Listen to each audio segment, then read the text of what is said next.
Welcome back. Now, water sharing agreement between Tamil Nadu and Karnataka over Cauvery has been the bone of contention between the two states for decades now. But we've seen the kind of disturbances in Karnataka which have been after the Supreme Court verdict. Now, Supreme Court ordered Karnataka to release 6,000 cusecs of water to Tamil Nadu till 27 September. On 7th September is when the Supreme Court had said that release 15,000 cusecs for 10 days. The order was revised to 12,000 cusecs of water for around 15 days. And the latest Supreme Court has said release 6,000 cusecs of water to Tamil Nadu till 28th of September. This water row has taken shape of identity politics in both the states. Here's a complete report.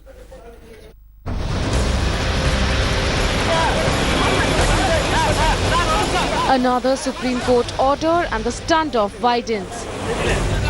Karnataka once again feels shortchanged by the Supreme Court's verdict.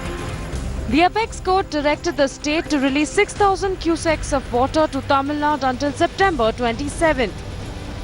Karnataka cited reasons including drinking water shortage, dip in groundwater and consecutive monsoon failures, but that did not impress the top court. We are disappointed with the judgment, and again and time there is an injustice done by the deciding authorities to Karnataka. And it set off another wave of political attacks within the state. I consider today's verdict of the Supreme Court is most unfortunate. The Chief Minister has called an emergency meeting to weigh his government's options.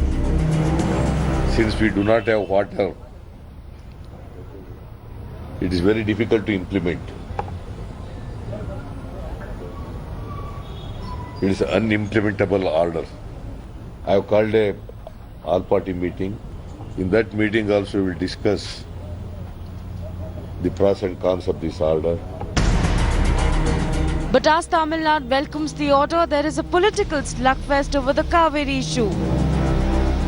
The Honorable Supreme Court of India, in a matter regarding the release of Cauvery water, has made a very, very positive direction regarding the formation of the Cauvery Water Management Board. Our first impression is that our demand is justified and the Supreme Court has endorsed it.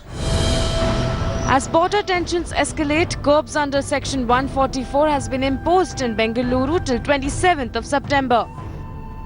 An uneasy calm has returned to the IT hub. With no solution in sight and the divide growing, the war for water is only intensifying. With Rohini Swami and Simi Pasha in Bengaluru, Bureau Report, India Today. My colleague Rohini is joining us from Bengaluru, where Section 144 is in place. So, Rohini, how's Bengaluru dealing with the curfew that has been imposed? We understand it's till 27th of September. And any repercussion that we're seeing from the revised observation of the Supreme Court yesterday? See, what we're seeing in Bangalore City are prohibitory orders. They have lifted the curfew just a few days ago. But at the same time, law and order is under control largely because of the kind of security deployment that has taken place. Karnataka, for that matter, the Bangalore police do not want a repeat of what happened last Monday, and they have ensured that a complete clampdown takes place. They have taken people under preventive detention, and those numbers go up to almost 300.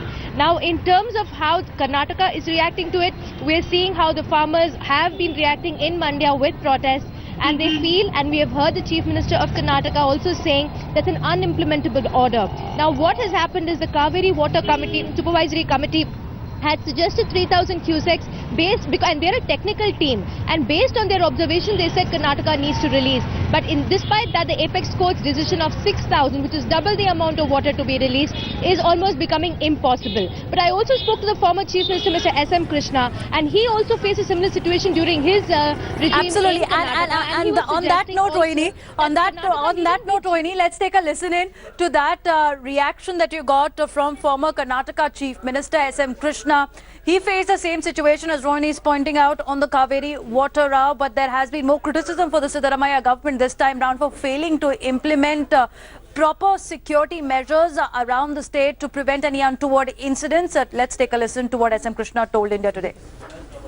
This pervert judgment needs to be appealed to a fuller bench, perhaps at the Constitution bench of the Supreme Court itself must sit now and then look into the constitutional aspect of what is involved in this pervert judgment.